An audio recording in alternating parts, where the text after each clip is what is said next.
Hey, welcome once again to C9K, where we talk about all things containers, Kubernetes, cybersecurity, following trends, WTFs, big money. In each episode, we play with some tools. Yeah, that's Steve Giguere. I'm his co-host, Mike Foster. We're coming back from KubeCon, so we got a wrap up for you. CVSS 4.0 has been announced. Sumologic got hacked, and I'm going to be taking a first look at Trusty by StackLock. Welcome to the show.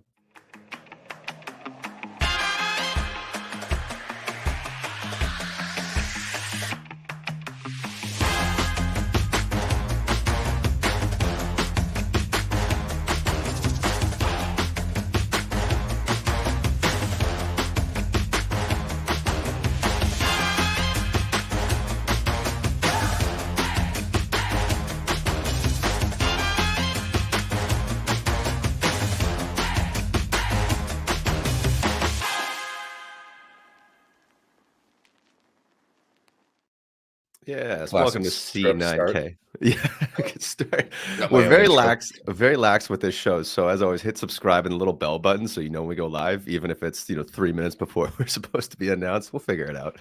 Yeah. As always, Steve and Mike coming to you. Recently coming back from KubeCon, so a bunch of announcements we want to talk about.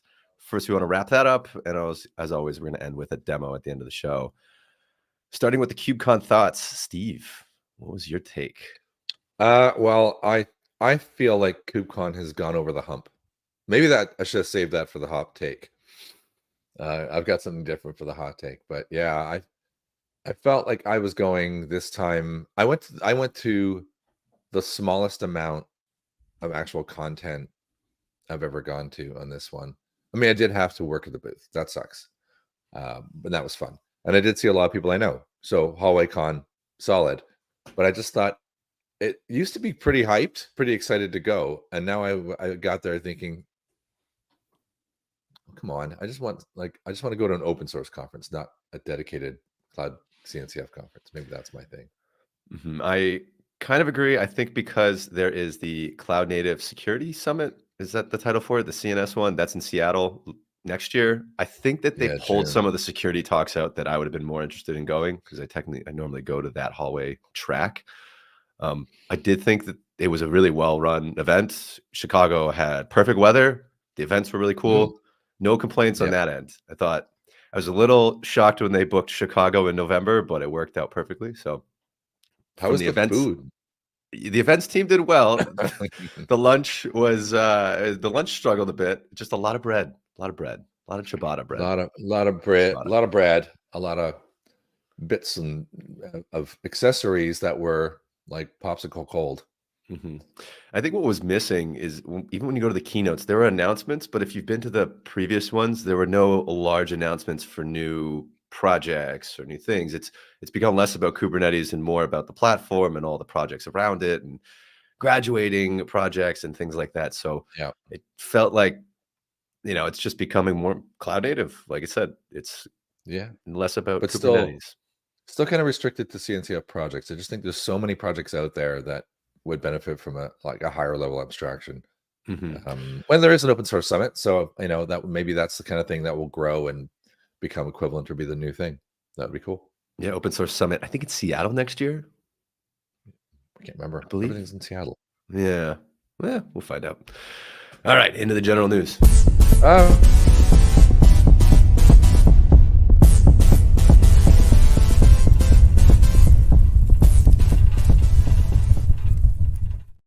Steve still had a take there. When you let a trigger happy person control the show. I went to OWASP too before we get into general news.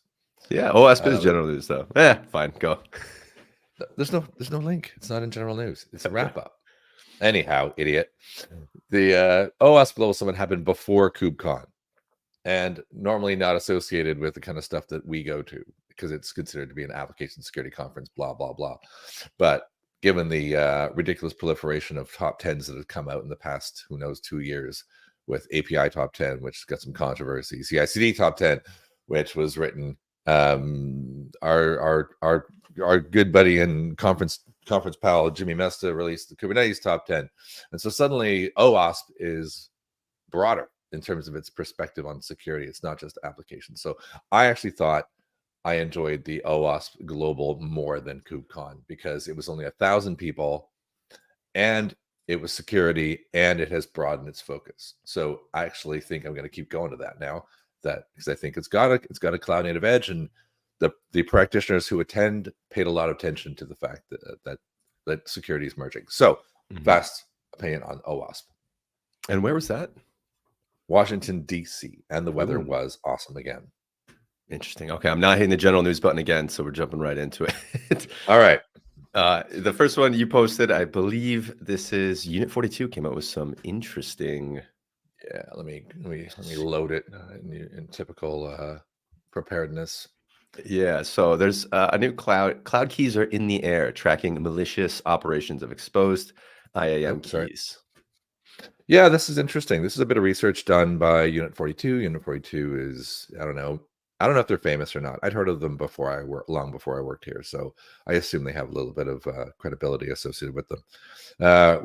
William Gamazzo and Nathaniel Q, as he goes by, Quist, did some research where they intentionally started leaking credentials, and I thought it's kind of fun, right? You leak a credential, and then you just follow the path and see what happens to it. You leak it in a variety of different ways, and they did. There's a bit of this. It's a long article, so we don't have to go through the whole thing. But they talked about how GitHub, if it was on GitHub, GitHub found it. GitHub would tell AWS. AWS would, cancel it.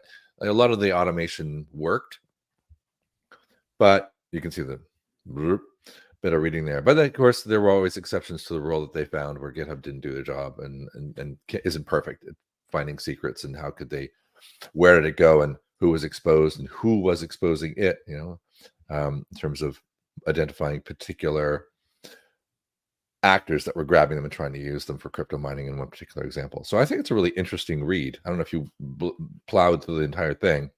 I did not. I thought it was interesting. They named it after a Greek cloud nymph named Electra. Yeah, as if we've all heard of that. Yeah, we're running out of names now for all these campaigns. Yeah, because I haven't heard of a Greek cloud nymph at all. Yeah, that's the new one named Electra. Obscure references. I mean, I learned a lot through these things, but yeah, who'd heard of Kubernetes before? So yes, let it go. Yes, what's the takeaway from this leak? Because this was a purposeful leak, and then I'm assuming people picked up the keys and then used it very quickly to then access different AWS accounts or S3 buckets. Well, if you go to the conclusion, it's not exactly a mind-blowing moment. It's one of the I think it was just a let's see what happens within 5 minutes. Yeah. So as soon as that IAM credential is leaked to a public GitHub repository, so there's bots just going through the GitHub repos for exposed credentials. Right. And very much in the same way, if you ever see any of Mackenzie Jackson's talks from GitGuardian, he shows like the open API that GitHub have, that every time a transaction happens, it's just in a public API. So there are malicious bots and there are positive bots sitting on that, and they see every time a check-in happens, if anything looks like a key, then they're grabbing it and trying it like almost immediately. So GitHub that makes sense. It's the not same even bot. Slightly. Yeah. It's the same GitHub bot that tells me if I ever upload something, you get an email right away that says, hey, you have some sort of credential that's been exposed. Take a look at this. So that's pretty interesting. Yeah, it's fascinating. And onto a do-it-yourselfer. This is kind of cool. You found this. Wiz is announcing the EKS cluster games. I want to play with this. Test your investigation skills and Kubernetes knowledge in the new Wiz-sponsored CTF. And I think it's got 6 sections. I keep getting it. And you start the challenge. I've never clicked it. I mean, I don't know what happens if I click it now. It goes to EKS cluster games. And you just, I think you kind of follow along. It's very kind of sexy, Yeah. If you want to try it out for yourself, links are always in the description. Take a look below. Maybe for tool time. Yeah, it's not bad. On a tangential note, one of the coolest things at KubeCon was the crash loop backoff games. Do you remember? Were you walking around? Because I saw this on the floor. I saw it. It was cool. Did you do any of it? No, because I think you had to sign up. Like they had specific people who knew enough and were good enough typing in front of a crowd. I think they picked specific people who had signed up, but there were 5 Yeah. rounds. They had 5 things where the pod was in crash loop back off, and they were competing to see who could diagnose it quicker. I thought it was pretty cool and useful because it's It like, would be what's fun. your typical diagnosing? Do you do get logs? Do you go describe? Do you check if Yeah. they're like, right? Because if there's logs, obviously it's been up and it's crashing, and it was really well Yeah. done. You did the first 2 right away. It's like, well, if there's got to be an evidence trail if it's in that mode. Mhm. But who knows? I think it would have been fun to try. I don't have the nuts to have stepped up and tried it.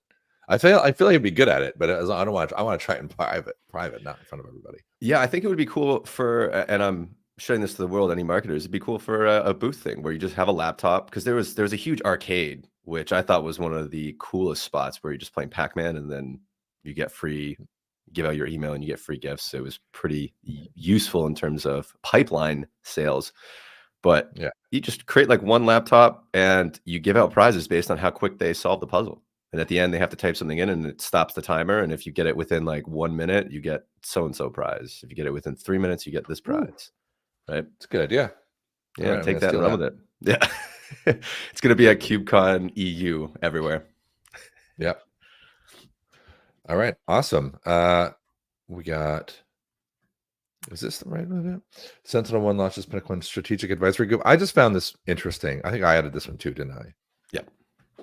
Yeah. Just because of who was involved, because Sentinel-1's a pretty prominent security company, but it's being involved. It was Chris Krebs and Alex Stamos, which is like, oh, that's kind of, and I don't know. It kind of made me go, what? Wasn't Chris Krebs like fired by the Trump government for finding out? Well, for sort of like that during an election fraud investigation afterwards, that it was fine or whatever, and it was like, you're fired.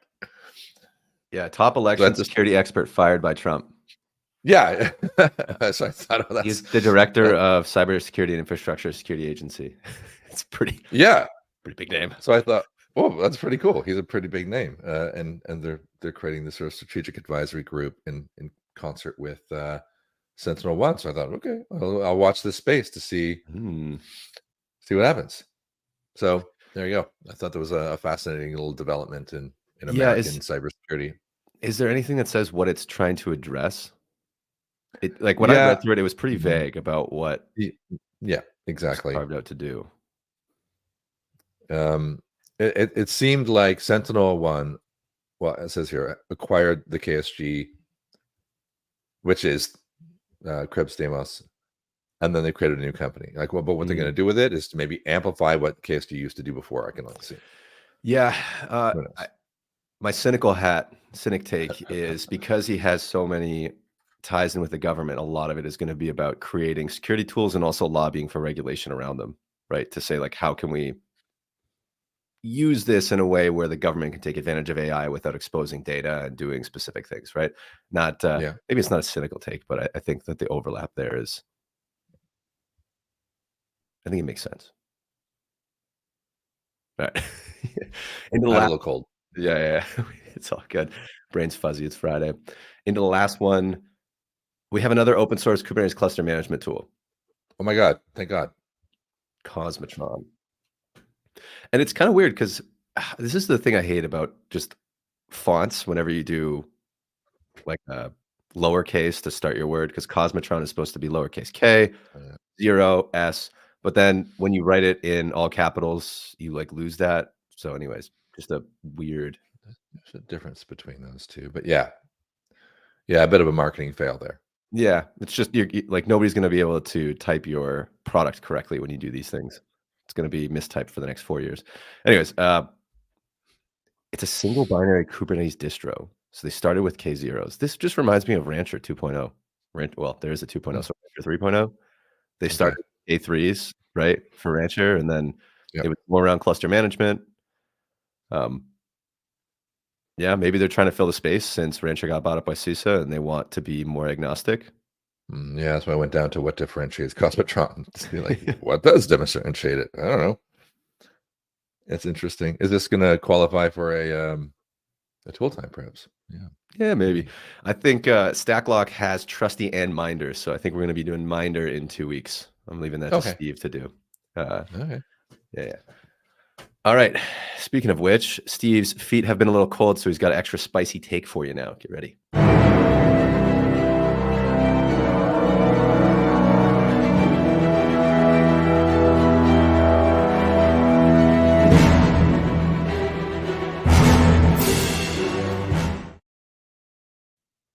All right. What is it? Whoa, whoa. Thought he was going to try and steal the hot take from me. That would be a hot take in itself. All right. Hot take for today. Influencers within the cloud native and security domain. We were talking about this and we're trying to identify like certain types of influencers and what types they are. So here's my hot take on the 3 types of influencers. The first, and I think the one that I'm pretty sure that Foster respects, are influencers that have come as a byproduct of excellent work. Some examples, I think Kelsey Hightower is a great example of that. Kubernetes was great. He did great things with it. He wrote some books. Suddenly he's famous. Didn't necessarily ask to be famous. If you look at him on social media, he's pretty good on Twitter. Doesn't exist on LinkedIn. Actually not that awesome at promoting himself. And yet somehow there he is in the spotlight. Same goes for, say, Luke Hines, who did some great work and is now launching something that we're going to talk about at the very end during pool time. These are people who are famous simply for doing awesome things. And then when they do say things, people listen. The second one, I would say, is people who have thrust themselves onto the community. And that's an interesting take. I do wonder if Foster and I fall into this one, or whether it's complimentary just to even think we're influencers at all, seeing as we only have one person watching the show right now. But it's interesting to see people who associate themselves with a community and are influencers simply because they're just incredibly good at social media. And those are the ones where I certainly on the way to KubeCon, I actually forgot I was at KubeCon, and I suddenly realized I was because I went on Twitter and I saw 10,000 selfies of people getting on planes, getting off planes, saying, "Well, yay Chicago," and I'm like, I kind of struggle with knowing whether those people really are credible or not, because they're just incredibly good at saying things, and that's a very common kind of influencer in anything, let alone in cybersecurity or cloud native. So that's an interesting way of doing things and being popular without necessarily having the technical credibility behind you. And then the final one, which I think can be the most successful, is an influencer who's also good at doing that and being out there and being good at social media, but also has the backing of a sound technology. And that is an amazing work, but is a high risk, because if you take an example of somebody who is associated with the technology, and I can use Adrian Goins and Rancher, once that little marriage is broken up, is that your livelihood in terms of as an influencer gone? So those are the people I think who are different categories. And I'm interested, if you're watching this, when you see someone who you think is an influencer who is in the game, think about which category they fall into. And if you don't agree with me and you think there's additional ones, comment below.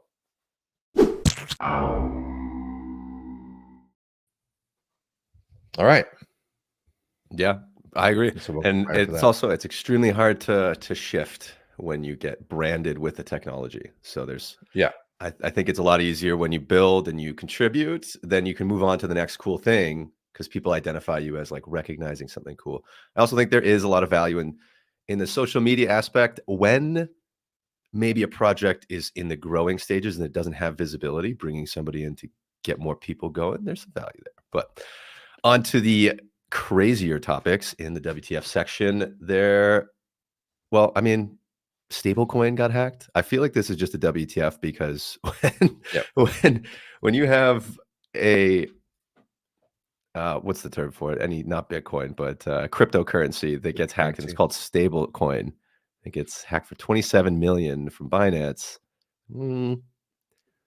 The name of your coin isn't really living up to the hype. I think we had a recent conversation about stablecoin, because it's like for ages, and it's called Tether, the one that was hacked. Because I've got some Ethereum, I've got some crypto kicking around from the early days that I just leave it. what was the point of stablecoin?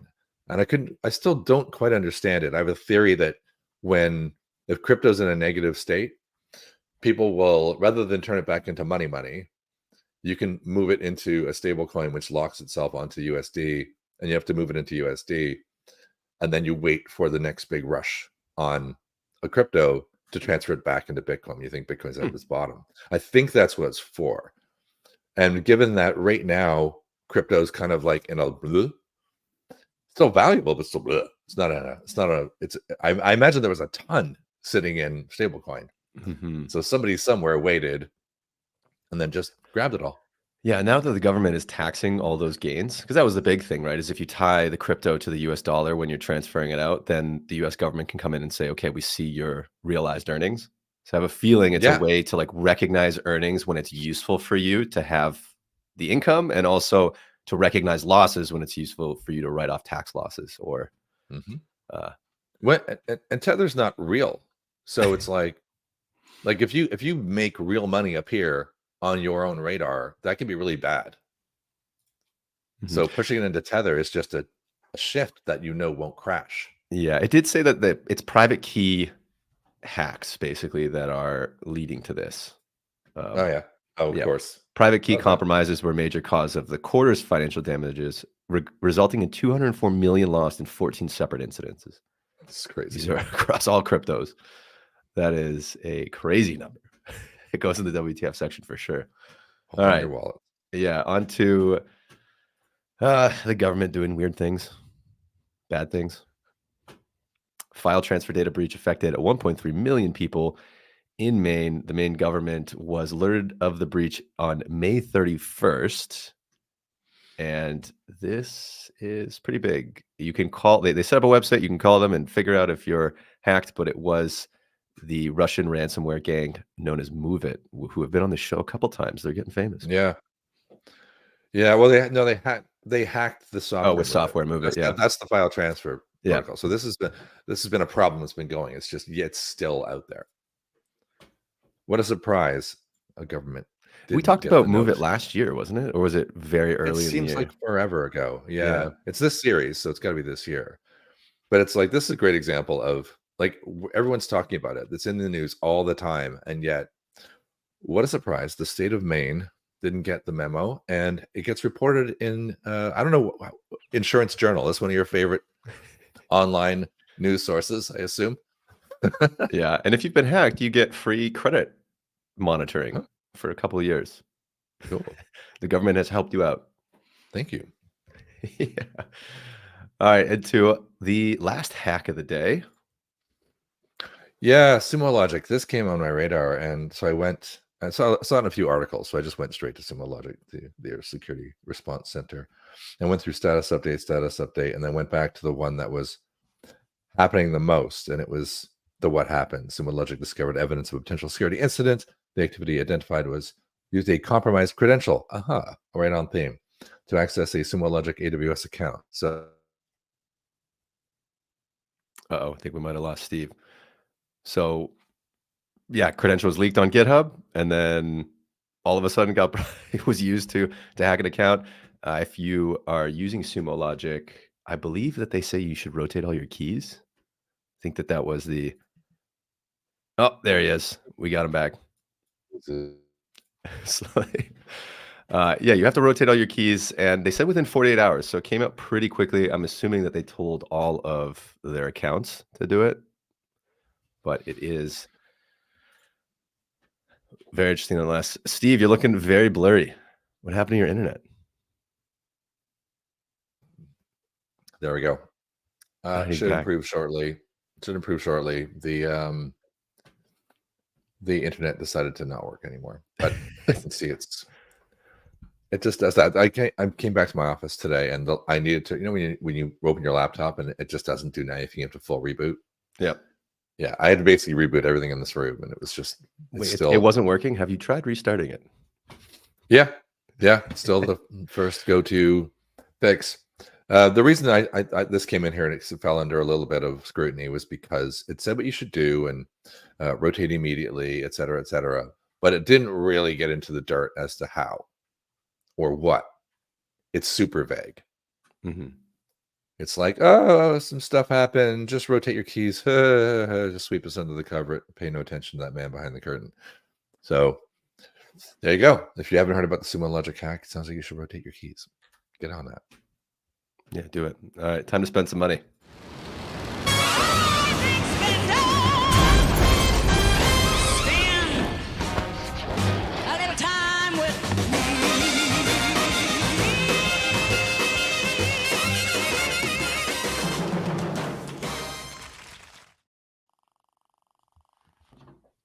Yes, Aikido raises 5 million euros to bolster software as a service cybersecurity solutions. Who are they? To bolster, Aikido Security, known for its developer-first approach, provides a comprehensive security solution tailored to the unique needs of a growing SaaS business. Aikido stands out with its all-in-one platform, consolidating various application security facets into a single streamlined tool. Why does that sound familiar? Sounds like Sneak. Is it? Yeah, there's a lot of companies doing this now. I've never heard of it. Yeah, I like Paladin Security is one that we partner with that does something similar where it pulls in all of this security information and generates a risk profile based off of, is it an S3 bucket? Does it have vulnerabilities? It does all this stuff, right? So it feels like one of those. Feels like one of those platforms where it's all API driven. It lets other tools do the work, and then it consolidates everything into one. Okay. I'm seeing the value in this, especially because companies have 6, 7, 8 security tools. So there's it seems like I don't know. At a glance, it seems like a slightly weak position as a tool, as a weakest consolidate other tools and reduce false positives and look for duplicates and or whatever it is they're doing. It's like, yeah, but a lot of the platforms are doing this. Like this may not have a long term. Yeah, I wonder. Who knows? Because it's specifically targeting software as a service companies. So people who are in the cloud. I'm assuming it has to be some sort of cloud API driven dashboard, right? Yeah, probably. It could be great for SMEs, like, or small and medium enterprise, or because then they're not buying big platforms, so yet they need that. So that could be work. Like if you're a SaaS solution just trying to get off the ground and you want to work with another startup who's willing to give you a discount just to get a logo, right? Like I can see the growth potential there. Are you going to be a big company buying it? Probably not. Yeah. All right. Makes sense. I dropped 2 more in here today. Yeah. Palo Alto spending some money. What's going on, guys? Just a little bit, right? So a wee little bit.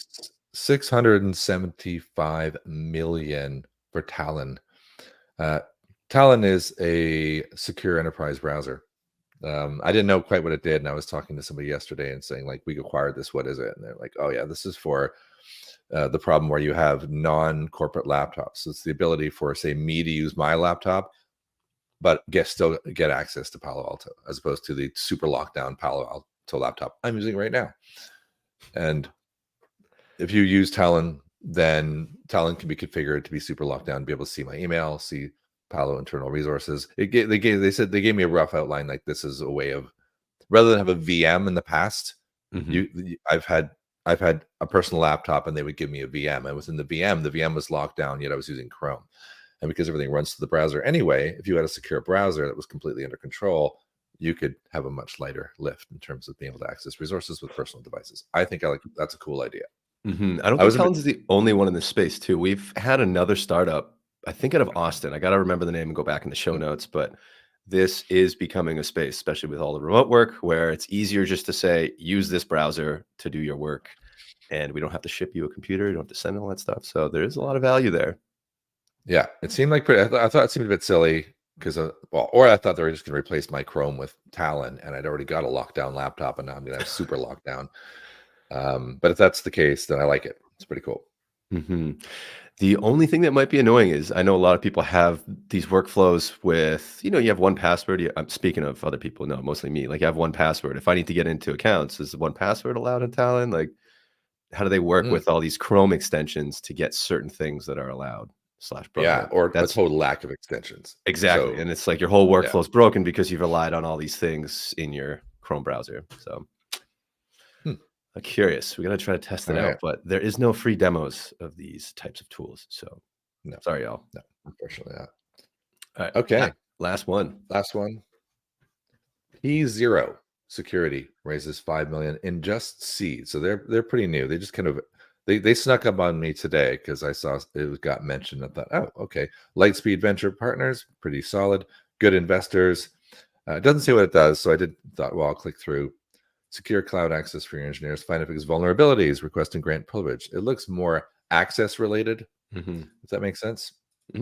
Or vulnerabilities in access. So it's about cloud entitlement. So it sounds like a KIME solution, I suppose. Yeah, this seems like one of those tools that they're going to go Series A, and then they're going to be bought up by some sort of cloud security provider because they have a more unique approach towards pulling in IAM roles and showcasing, right? Like, I don't see something like this turning into a platform around identity in the cloud or identity in your applications. It seems more tailored towards an early exit. Yeah, that's a little mini take. We'll call it a mini hot take, a warm take.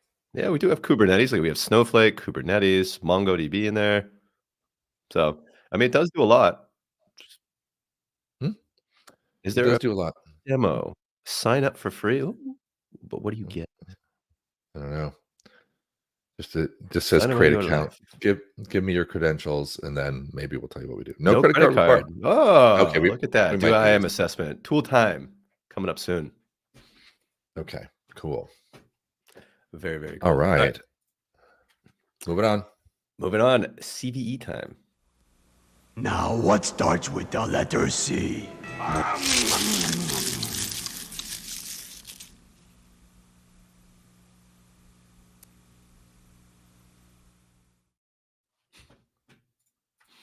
That's my favorite one. Never fails to make me laugh. First, announced CVSS 4.0, the new vulnerability scoring system. Hard to believe CVSS 3 was so popular. I feel like that's a hot take. Yep. Well, go ahead. I was going to say, it's nice to see that. I think a lot of criticism levied at 3.0 and 3.1 has hopefully been addressed in 4.0. If you scroll down a little bit, it says 3.1 has attracted criticism for its general lack of granularity on the scoring scale. We've talked about on the show where certain vulnerabilities would get scored at a 6.9. Like if it's not a normal distribution across the range. So certain things would be 6.9, and they might have actually been used as a known exploit, but it wouldn't factor into the scoring. And if you had notifications set up for 7 or higher, then you wouldn't be notified of it, right? So there's the initial score, but then like they said, they broke it down by base threat. So there's the base score, then there's base threat score, base environmental, and base threat plus environmental severity ratings. So not only the score, but also the environment that it's in. Is it an active threat, right? So it seems like it's marrying sort of known exploit data. If this vulnerability is running in certain environments, doesn't really matter, right? Like maybe certain things don't matter in Kubernetes, but they matter on-prem storage or something like that. So I think it'll give a more broader context, hopefully. Does it say when this is going to be out? Oh, I don't know. We can click through and find out. I also want to mention, though, like the categories that used to click through on version 3, like visibility, like network visibility or internal, like there was these little pieces, right? They've added a bunch of new ones. I'm safety, don't understand what that means. Automatable, okay, I like that. Can you recover from it? That's cool. So it's interesting. Like I don't quite understand some of them, but I can see that they're trying to provide far more context, because I feel like the reason, like EPSS scoring, other methods of providing context around it started to emerge because CVSS wasn't doing the job, and maybe it does. I don't know. Yeah, hopefully it adds an extra layer, and I think security tools would be wise to build all that in, right? So like as a score might come out, but then certain updates about threat or environment come out maybe later as we figure out if it's been exploited, which is going to change the math in the risk scoring system. I will give a shout out because I think this is awesome. If you scroll to the top, they have the top of the page. If you click on the CVS 4.0, like the first link there in the top right, they really should have called this out in the article. I can't believe they didn't. You can click a self-paced online learning training course right there in goals and deliverables. Oh, which I think they should lead with this. Hey, like learn more. Oh, Here's new yeah. CVSS 4.0. It's I think yeah, it says it's available. So I'm gonna go do this later today and figure out what's going on. I don't know if you have to Cool. pay for it though. I'm assuming you do. Okay, you have Nope, to log just in, seems sign like up. log in, sign up. That's it. All right, very cool. Cool. Yeah, shout out because I think that's awesome. Part of That's any announcement. Because once this comes out, we're probably gonna be spending the next couple of years talking about CVSS 4.0 and security has to move with it, and it's a whole learning process. So shout out to the team. first. It says there's only 2 chairs on the CVSS site. It's Dale Rich and Nick Leli. So interesting. I wonder how small this group is. Maybe too small. Anyway, I'm excited for the next section. Let's do it. Yep. Does everybody know what time it is?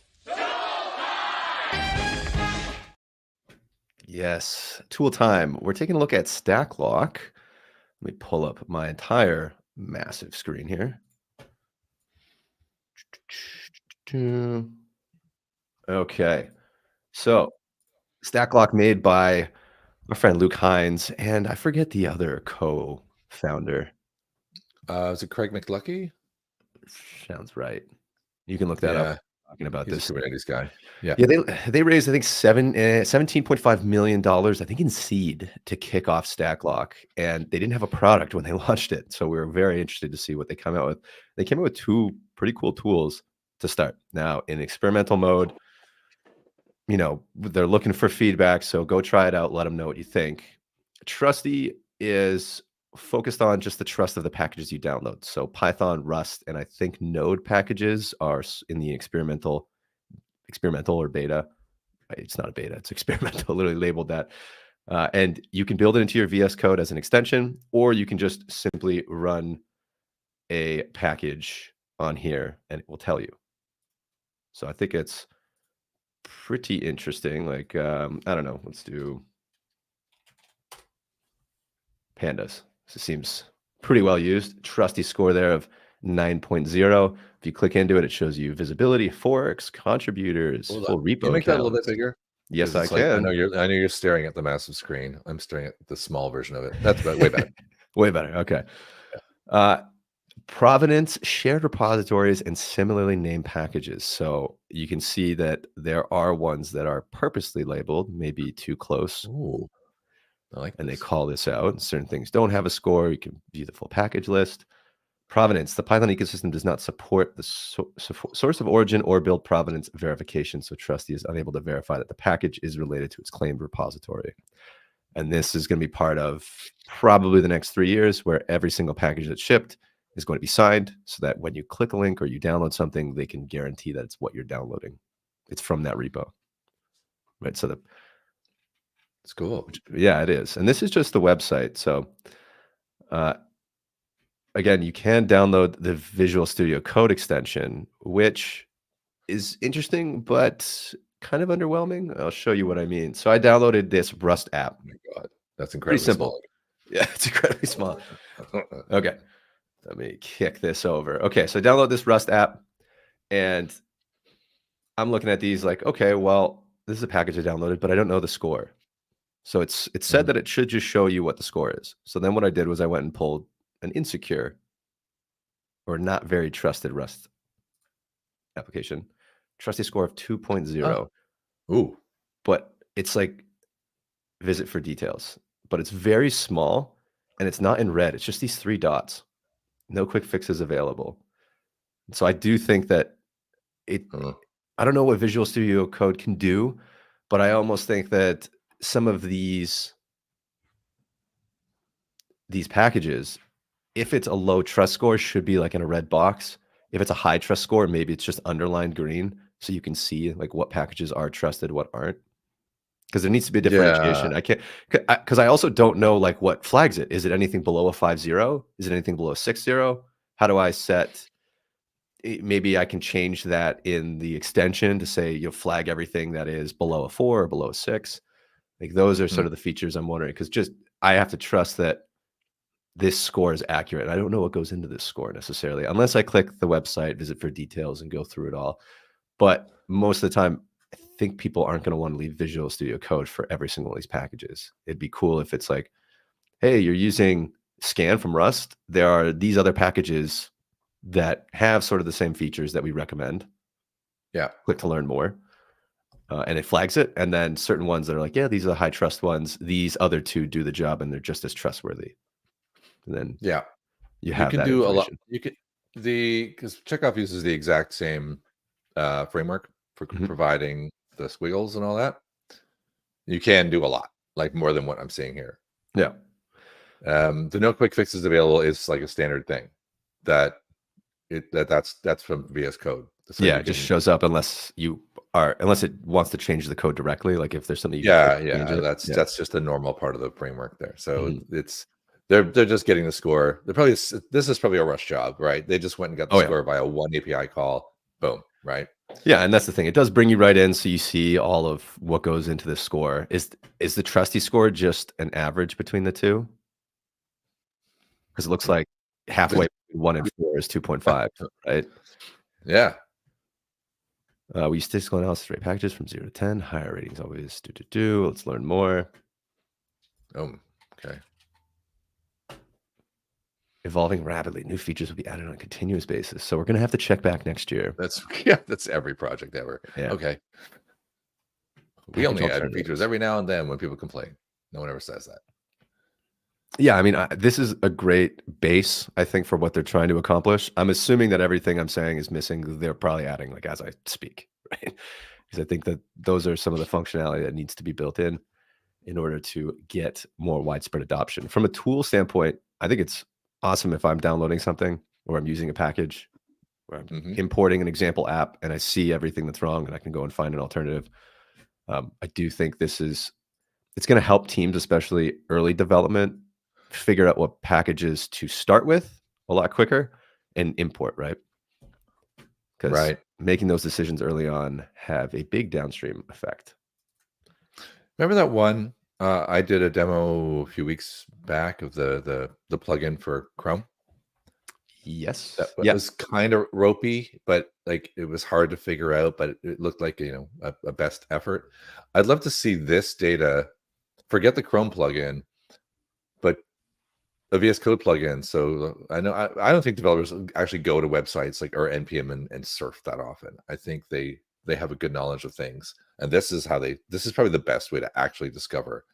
But just having a little block that goes, here's the highlights of what 2.0 means, better than just a score, would be infinitely more satisfying. Yeah, I do think that having like for widespread adoption, especially at companies, if you had a tool like this where you said nothing under a 7 Trusty score is allowed to be used, right? Like you could have, except for maybe a couple exceptions that have to be worked out to the security team, but like you could see the use case for that. Is there no config for the plugin? That'd be interesting. Or is it just like welcome to the plugin? I clicked on like it. Most plugins. Yeah, I don't think. Let's see.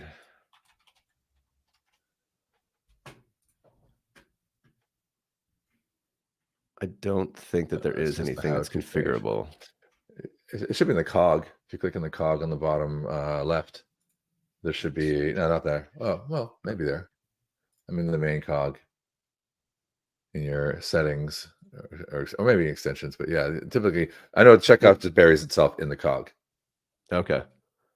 So if you go extensions, there was extension settings. It's there on the menu. Yeah.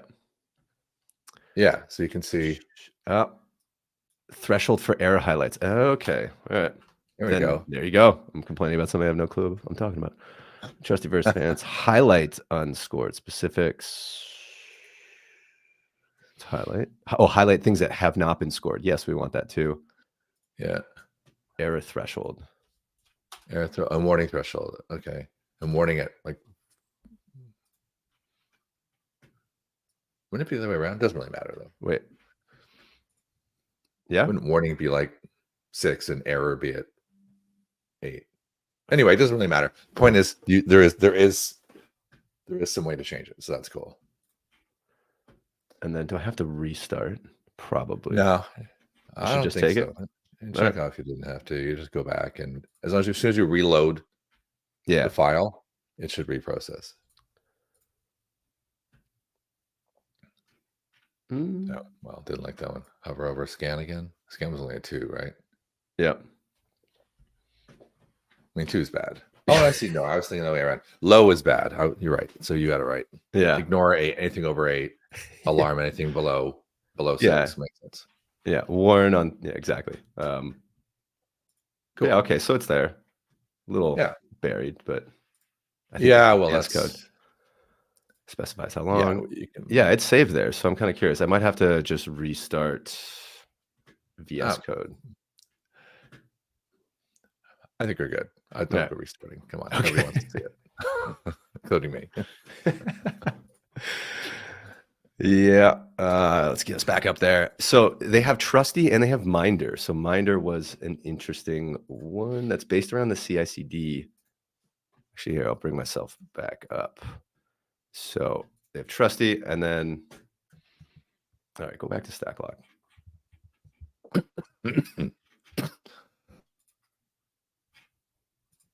I could just went to products, but Minder is here.